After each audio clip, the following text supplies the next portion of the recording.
Halo pengikut sekte, hari ini politik dan ekonomi lagi nggak bisa diem nih. Dari mulai Presiden Prabowo yang terbang ke Prancis, Pidato presiden yang bikin Twitter memanas, sampai rupiah yang lagi diuji sama dolar. tapi tenang aja, kita di sini akan rangkum semuanya tanpa bahasa yang bikin jidat mengkerut. Oke? Oke, Let's go!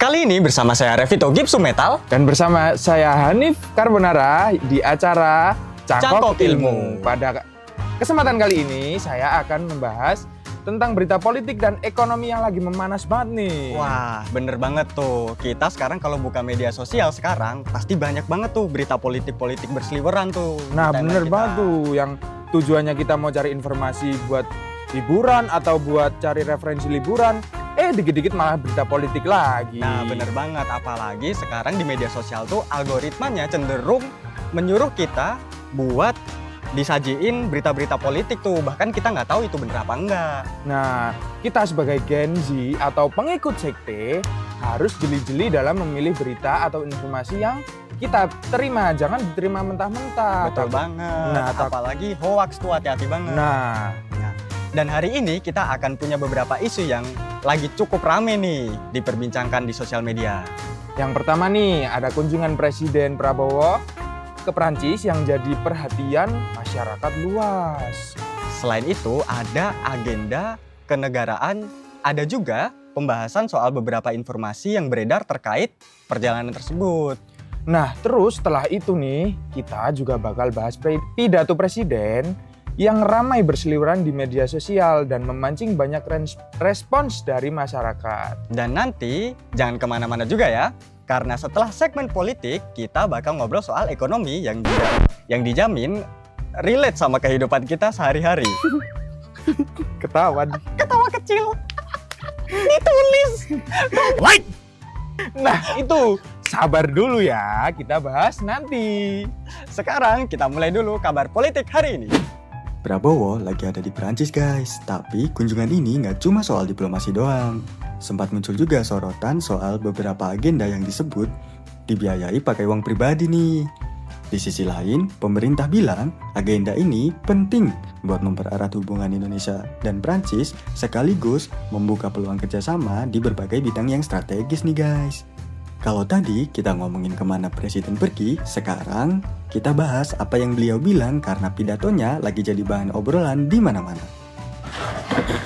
Bentar ya Mas, minum dulu Ya. Nah, itu dia tuh kabar mengenai kunjungan Presiden Prabowo yang menuju ke Prancis dan menyita beberapa perhatian publik nih.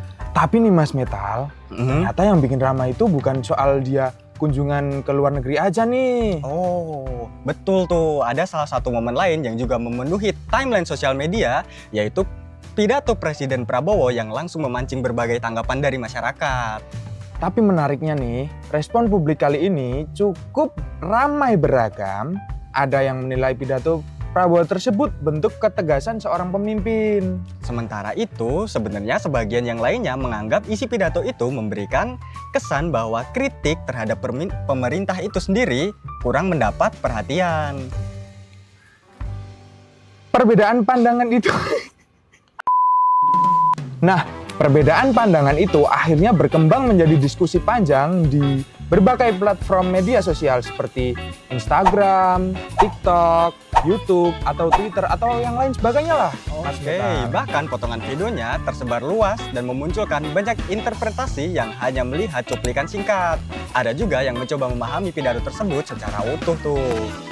Nah, supaya kalian nggak cuman ikut meramaikan kolom komentar nih, kita lihat dulu seperti apa sebenarnya isu yang sedang diperbincangkan. Jangan asal ceplas-ceplos ini. Yang penting tuh kita bisa menyaring informasi baru kita sebarkan. Sekarang saya sudah instruksikan bahwa semua tingkatan sekolah-sekolah Indonesia harus belajar bahasa Perancis. Pidato Presiden Prabowo lagi-lagi bikin timeline rame. Ada, cuplikan pidato ini langsung jadi salah satu topik yang paling banyak diomongin sama netizen. Kalau diperhatikan, memang setiap kebijakan maupun pernyataan dari pemerintah hampir selalu memunculkan beragam pandangan yang berbeda dari masyarakat nih Mas. Betul banget. Ada yang memberikan dukungan, tapi ada juga yang menyampaikan kritik atau masukan. Dan itu dinamika dalam ruang publik semuanya. Nah, betul banget nih. Perbedaan pendapat juga kembali terlihat dalam salah satu program pemerintah yang belakangan ini cukup menjadi sorotan. Betul banget. Kalau kita bahas dari kebijakan yang lagi jalan, sekarang kita bahas kebijakan yang malah bikin timeline rame. Apa tuh Mas? MBG. Mas Bahlil ganteng. Salah. Oh, salah. Makan Bang. Lagi-lagi jadi sorotan setelah muncul aksi penolakan dari sejumlah kelompok masyarakat. Beragam alasan pun Mas yang sini. disampaikan oleh masyarakat, mulai dari persoalan teknis, sasaran penerimaan target, penerimaan manfaat, hingga harapan supaya program ini terus berlanjut. Situasi ini menunjukkan bahwa setiap kebijakan publik tentu akan mendapat berbagai respon dari masyarakat sebagai pihak yang merasakan langsung dari dampaknya nih. Gak cuma viral di media sosial, isu MBG juga sampai dibawa ke jalanan. Sejumlah massa menggelar aksi demonstrasi untuk menyuarakan penolakan terhadap program tersebut. Para peserta aksi menilai masih ada sejumlah hal yang perlu dievaluasi, mulai dari pelaksanaan hingga penggunaan anggaran nih. Di sisi lain, banyak juga masyarakat yang tetap mendukung program ini karena dianggap punya tujuan yang baik untuk meningkatkan kualitas gizi pada masyarakat nih. Perbedaan pendapat ini akhirnya bikin diskusi soal MBG makin memanas. Dari jalanan sampai kolom komentar semua punya sudut pandang masing-masing.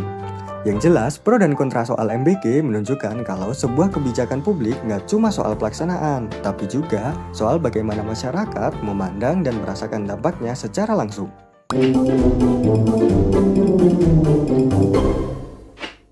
Sayang lihat deh. Ih, lihat ini. Ngerokok terus kenapa sih? Lihat ini loh. Ya orang rokok. Kenapa harus stop? Pak. Pak, kesini dong nih pacar saya nyebelin. Oke. 5 minutes later. Ayo.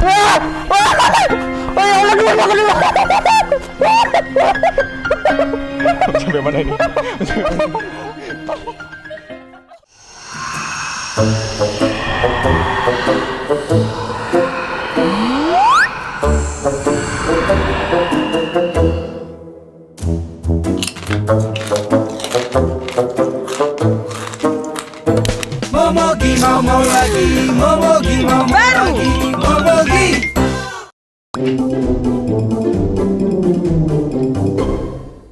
Nah, dari berita politik kita geser nih ke berita yang dampaknya pasti langsung berasa nih ke kehidupan sehari-hari kita. Isi dompet. Karena kalau soal uang, sedikit gerak aja biasanya langsung bikin orang pasang mode waspada. Bener banget nih Mas.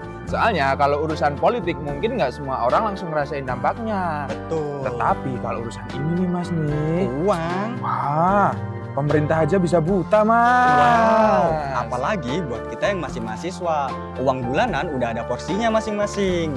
Buat makan, transportasi, nongkrong, sampai kebutuhan kuliah. Jadi kalau ada perubahan kondisi ekonomi, mau nggak mau kita pasti harus menyesuaikan secepat mungkin tuh. Dan salah satu nih ya yang jadi perhatian belakang ini nih Mas nih, itu nilai tukar rupiah yang semakin merosok ke dalam jurang nih Mas. Waduh, mungkin dari kalian masih ada yang mikir, emang kenapa sih kalau rupiah melemah? Toh kan belanjanya pakai rupiah bukan dolar, kan orang desa nggak pakai dolar. Apa tuh Mas? Au. Nah, justru itu tuh. nih yang bikin salah paham. Meskipun kita nggak pegang dolar secara langsung, perubahan nilai tukar bisa berdampak ke banyak hal, mulai dari harga barang impor, biaya produksi, sampai beberapa layanan digital yang kita pakai setiap hari. Artinya nih, sebenarnya isu ekonomi yang kelihatannya cuma angka di layar, sebenarnya bisa pelan-pelan mempengaruhi kita ke pengeluaran kita dalam kehidupan sehari-hari nih. Nah, gimana nih beritanya? Mari kita simak selanjutnya. Check it out. Nah, sekarang kita lagi ngomongin soal isi dompet. Rupiah kembali melemah terhadap dolar Amerika Serikat, dan meski kedengarannya kayak isu yang jauh dari kehidupan sehari-hari, Efeknya sebenarnya bisa nyampe ke banyak hal. Mulai dari harga barang tertentu, biaya impor, sampai kondisi ekonomi yang pelan-pelan bisa kita rasain juga nih. Jadi kalau ada yang bilang pergerakan dolar nggak ngaruh ke kehidupan kita, ya nggak sesimpel itu. Karena ekonomi global tetap punya efek ke kantong kita, sekecil apapun yang katanya Kalian di desa-desa nggak pakai dolar, dia bilang. mungkin buat sebagian orang kabar rupiah melemah ini terdengar kayak urusan para ekonom, tapi sebenarnya dampaknya bisa terasa lebih dekat dari yang kita bayangkan. Karena ujung-ujungnya yang ikut kena pengaruh adalah daya beli. Kalau harga kebutuhan pelan-pelan naik, sementara pemasukan masih segitu-segitu aja, budget buat sehari-hari akan menjadi makin sempit nih. Kalau rupiah makin melemah, yang kena dampaknya bukan cuma urusan bisnis besar sebenarnya. Barang-barang yang kita pakai sehari-hari itu juga bisa kena. Apa tuh Mas contohnya? Contohnya tuh kayak gadget tuh Ya, bisa, kayak HP, laptop, smartwatch. Barang-barang Barang- ini di supermarket. Di supermarket bisa, terus kayak sesimpel mie itu kadang juga kena. Terus kadang layanan baju digital? plastik. Bisa Bisa itu. ya? Bisa kayak langganan yang Langganan gitu-gitu. Spotify, yang CapCut, CapCut, gitu ya, Mas, ya. iCloud, Canva juga bisa tuh. Canva bisa, Prime Video Ah. Mobile. Terus kalau layanan streaming, Mas? Netflix, Oh, Prime Netflix Video dulu. Mobile. Oke, Iya, terus boleh. apa yang Marvel itu yang Marvel apa? Paijo. Paijo. Bener tuh Paijo. buka Tapi YouTube jangan channel. dulu dong, Mas. Oke, Kan udah oke, langganan nih. oke. Nah, lainnya juga berpotensi jadi lebih mahal nih, karena banyak di antaranya masih mengacu pada harga dalam dolar AS atau Amerika Serikat. Lemahnya nilai tukar rupiah ke dolar Amerika Serikat ternyata nggak cuma jadi perhatian pelaku ekonomi atau investor nih. Tanpa disadari, kondisi ini juga berdampak ke berbagai kebutuhan yang kita gunakan dalam kehidupan sehari-hari. Sejumlah barang yang masih bergantung pada bahan baku maupun produk impor berpotensi mengalami kenaikan harga, mulai dari perangkat elektronik seperti laptop, smartphone, hingga beberapa produk kebutuhan sehari-hari yang tersedia di pasar maupun supermarket. Selain barang fisik, layanan digital yang banyak digunakan masyarakat juga tidak luput dari dampaknya. Berbagai layanan berlangganan seperti platform musik, penyimpanan data, hingga layanan streaming yang menggunakan acuan harga dalam dolar Amerika Serikat. Itu pun berpotensi mengalami penyesuaian tarif ketika nilai rupiah melemah. Bagi beberapa orang, perubahan harga tersebut mungkin terlihat kecil. Namun, jika terjadi pada beberapa kebutuhan sekaligus, pengeluaran bulanan tentu saja bisa ikut meningkat tanpa kita sadari. Kondisi ini membuat masyarakat perlu lebih cermat dalam mengatur pengeluaran dan menentukan prioritas kebutuhan. Dengan memahami dampak perubahan nilai tukar rupiah, masyarakat diharapkan dapat lebih siap dalam menghadapi berbagai penyesuaian yang mungkin terjadi dalam aktivitas ekonomi sehari-hari nih. Nah, bukan cuman konsumen yang harus atur ulang pengeluaran. Oke. Indeks ekonomi, Hmm. sebenarnya di sisi lain banyak Iya, Mas. perlu UMKM, UMKM dong. UKM, Bukan dong, Oh. UMKM. UKT, UTS. UTS, boleh. UMKM yang juga mulai harus memutar otak supaya bisnis mereka tetap bisa berjalan di tengah kondisi ekonomi yang terus berubah. Bener banget nih Mas, soalnya kan pedagang juga belanja bahan pokoknya kan dari luar negeri juga nih Mas. Misalkan plastik juga diimpor dari luar negeri. Karbon fiber bisa. fiber, Terus ban swallow. ban swallow, boleh Michelin, tuh. Pilot Sport, Michelin, Soft gendeng. Pompon. So Ketika biaya produksi meningkat, pelaku usaha dihadapkan pada pilihan yang tidak mudah. Menaikkan harga jual berisiko mengurangi minat beli, sementara mempertahankan harga berarti keuntungan yang diperoleh menjadi makin tipis. Kondisi ini jelas nggak bisa dianggap angin lalu nih. Banyak yang mulai putar otak dari ngatur ulang stok, cari pemasokan yang lebih efisien, sampai menahan beberapa rencana bisnis supaya pengeluaran tetap aman. Tantangannya memang makin besar, apalagi buat UMKM nih, yang ruang geraknya lebih terbatas. Tapi dengan situasi ini, banyak pelaku usaha yang memilih buat tetap gas dan mencari cara agar bisnis mereka tetap jalan nih.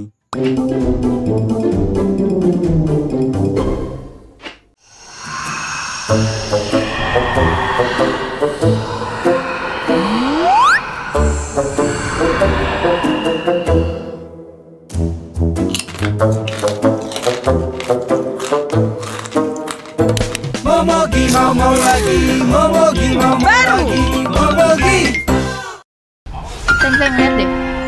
Ih, lihat ini. Ngerokok terus kenapa sih? Lihat ini loh.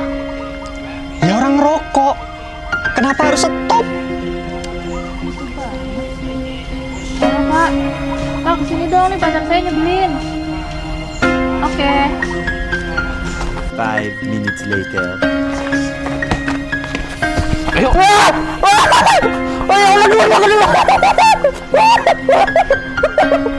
Sampai mana ini?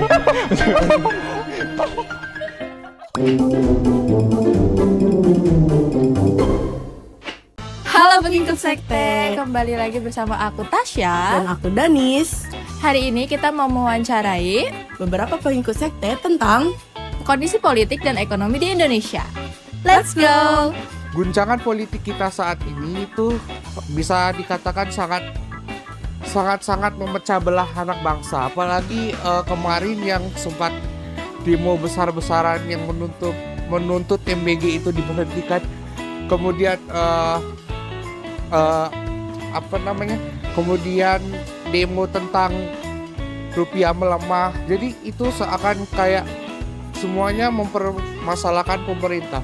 Tapi kan pada nyatanya di belakang itu kan ada beberapa efek samping harus kita lihat juga dan kita gali. Tidak semena-menanya juga kita bisa harus semuanya menyalahkan pemerintah. Jadi melihat politik kita saat ini itu adalah politik yang sangat memecah belah bangsa. Yang mana kan para pendemo menuntut beberapa hak yang harusnya yang tidak mereka dapatkan. Seperti demo BBM naik kemarin, padahal nyatanya pasti para pendemo menggunakan subsidi dari pemerintah. Tidak mungkin para pendemo menggunakan Pertamax. Itu pasti ada orang-orang tertentu yang mendukung hal demo seperti itu.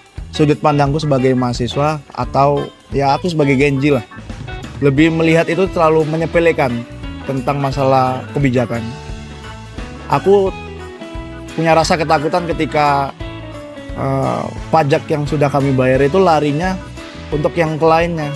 Salah satunya poin terbaru undang-undang itu Prabowo menetapkan untuk ke masalah hukum. Dia berani membayar besar hukum karena hukum kita sudah rusak. Soal tentang dia lari ke luar negeri dengan modal sendiri, itu bukan haknya dia diutus negara untuk ya konsolidasi ke negara-negara yang dia tuju sebagai Genji. Itu bentuk dari ketidakseimbangan antara apa itu kerja, apa itu pribadi. Jadi kan belakangan ini nilai tukar rupiah sempat melemah nih. Terus menurut kamu kondisi ini tuh berasa nggak sih dampaknya soal kamu sebagai Gen Z? Kalau sebagai Gen Z mungkin enggak ya. Cuma kalau misalnya kayak sebagai masyarakat Indonesia lumayan kerasa karena sekarang apa-apa naik. Kayak misalnya kayak kebutuhan pokok, misalnya kayak buat makan itu sekarang agak lumayan mahal. Terus kayak buat masak sendiri pun agak mahal gitu. Kita Gen Z ini kan banyak pengeluaran ya. Biasanya tuh pengeluaran tuh kayak ya udah normalnya mahasiswa aja. Sekarang burjo mungkin dulu 10.000, mungkin sekarang bisa ada yang kita nemu 13.000, 15.000, 11.000 nasi telur gitu. Kayak buat kita yang beli di situ mungkin kayak sedikit aja tuh nggak berasa, tapi kan kita belinya berkepanjangan ya Kak. Jadi kayak mungkin itu kayak terasa lah walaupun 1.000, ibarat biasanya mungkin 1.000 bagi mahasiswa biasa kan, tapi ternyata kalau berkepanjangan 1.000 itu ngaruh naik 1.000 tuh gitu Kak. Ya harapan saya kepada Indonesia ke depannya semoga tidak ada lagi yang korupsi sih, karena itu membebankan kita banget. Terus juga semoga udahlah naik-naik ekonomi yang naik itu udah kayak stop dulu gitu. Mending pemerintah kita tuh ngurusin yang memang perlu diurusin, jangan ngurusin yang jangan malah nambah-nambahin pengeluaran pengeluaran kita gitu. Lebih baik kita kayak yang ada aja gitu. Maksudnya yang lebih perlu yang diutamakan gitu. Nah itu dia beberapa pendapat dari para pengikut sekte. Nah, menurut kamu Gimana ya?